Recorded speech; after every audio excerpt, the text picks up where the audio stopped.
Nos habíamos quedado hablando de las personas sin hogar, de ese día del sin hogarismo que va a ser el próximo domingo. Ya vamos conociendo datos y tenemos con nosotros a Ernesto Millán, gerente del refugio, de la Hermandad del Refugio. Hola, bienvenido. Hola, buenos días. Buenos días, Ernesto. Vamos con los datos. Las cifras son similares, creo, a las de años anteriores. ¿Esos son cifras altas, para empezar, de personas sin hogar?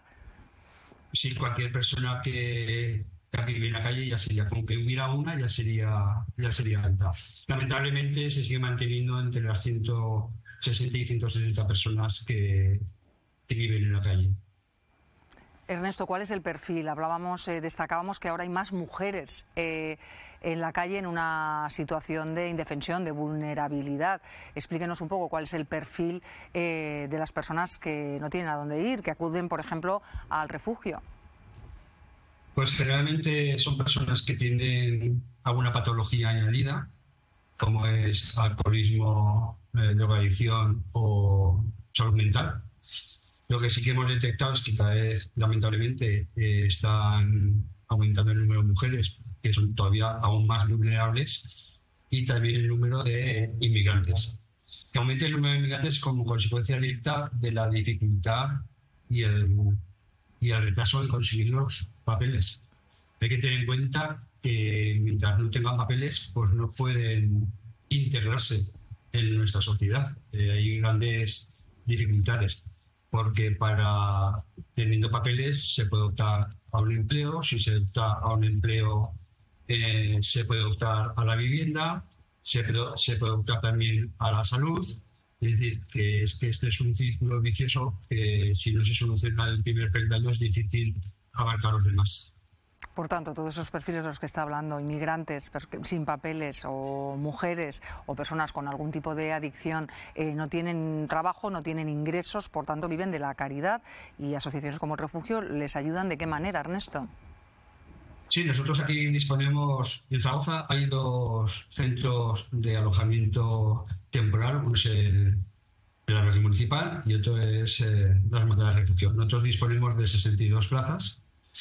Hay un trabajador social asignado a ellos, en las que su función es el asesoramiento y la orientación, de tal manera que nosotros, sin límite de tiempo que puedan estar con nosotros, pero intentando evitar que se cronifiquen, bueno, pues aquí les ofrecemos alojamiento, les ofrecemos desayuno, comida, cena, servicio de lavandería, servicio médico cubierto por voluntarios de la Cofradía de la Piedad de Cielo Santo Sepulcro de Zaragoza, servicio de psicología. Y bueno, intentamos que les ofrecemos también a los extranjeros cursos de alfabetización, pero lo que hace el refugio lo hacen también las otras 8 entidades que formamos parte de la Coordinadora de Personas sin Hogar de Zaragoza, que como su propio nombre indica, nos intentamos coordinar para que los escasos recursos de que disponemos darle la mayor rentabilidad posible. Y Ernesto, aquí están de una forma temporal, pero claro, no pueden estar de forma permanente. Eso por un lado. Por otro, creo que los refugios, que están llenos. ¿Y qué ocurre si llegan personas que necesitan esa ayuda? Pues que están en la calle. Esto es así, desgraciadamente. Eh, por más que nosotros podamos, es que más de 62 personas no podemos acoger, de la misma manera que el refugio, el albergue, pues si tiene 140 plazas, más de esas 140 plazas no podemos. Nosotros lo que intentamos es darle el alta siempre y cuando sepamos que la persona que deja de estar con nosotros o tiene un alojamiento alternativo o sabemos positivamente, porque lo comentaba, que se va a ir de Zaragoza y entonces podemos coger a otra persona. Pero claro, darle a una persona decirle que se vaya sabiendo que se va a ir debajo del Puente de Piedra o a la Plaza San Felipe o al Parque Obril, pues es muy duro. Pues nosotros intentamos que estén con nosotros mientras ellos también hagan un esfuerzo de reintegrarse en la sociedad. Las puertas de refugio siempre las tendrán abiertas. Pues Ernesto Millán, gerente de la Hermandad del Refugio, gracias por habernos atendido hoy en Aquí y Ahora. Gracias por hacer visibles a estas personas sin hogar, que ellas, desgraciadamente, muchas de ellas no tienen absolutamente culpa de nada de verse en esa situación. Pues ahí queda ese mensaje. Gracias, Ernesto. Un saludo. Adiós.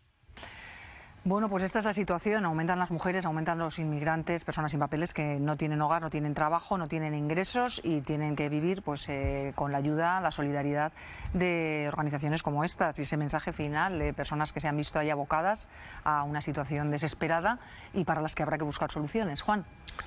Pues Ernesto no lo ha podido decir mejor, bastaría con uno, pero claro, es que hay una dirección general en Luxemburgo, Eurostat, que hace las estadísticas de la Unión Europea.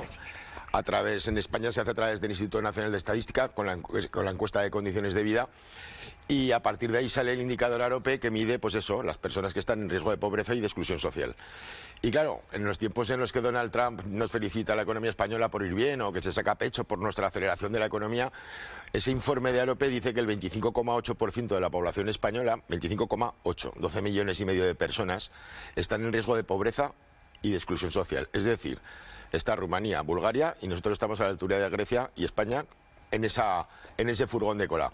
Yo creo que cuando se ven este tipo de datos, por cierto, que son ampliados por la red europea que lucha contra EAPNS, son sus siglas, y ahí bajan los datos a nivel autonómico. Estamos hablando de que en Aragón concretamente hablamos de entre 270.000 y 280.000 personas que están en riesgo de pobreza y de exclusión social. O sea, no sin hogar, evidentemente, pero me parece que son datos suficientemente contundentes para darnos cuenta de que hay como dos velocidades, ¿no?, en esta llamada sociedad del bienestar.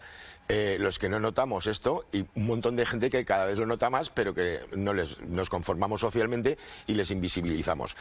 Yo creo que tenemos que darle una vuelta a esta sociedad porque, claro, llegará un momento en el que esto es absolutamente insostenible y lo estamos viendo cómo se desbordan las filas del hambre, la gente que está buscando comida o las personas que, como bien decía Jorge, hay una nueva categoría para llamar a trabajadores pobres. Esto es, trabajadores que no pueden pagar con lo que ganan, aunque tengan dos trabajos y trabajen más de 8 horas diarias.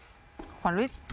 Pues la verdad es que es tremendo y sí que mueve a reflexión, porque si cogemos los 1.300 euros del señor que veíamos antes, que hablaba de sus hijas, y echamos cuentas de un alquiler y los gastos de colegio y tal, la verdad es que no sale por ninguna parte. Y yo creo que el asunto es que los salarios hace mucho tiempo que se han estancado en general en la parte baja, digamos, del cuadro y ya lo vemos como con cierta naturalidad.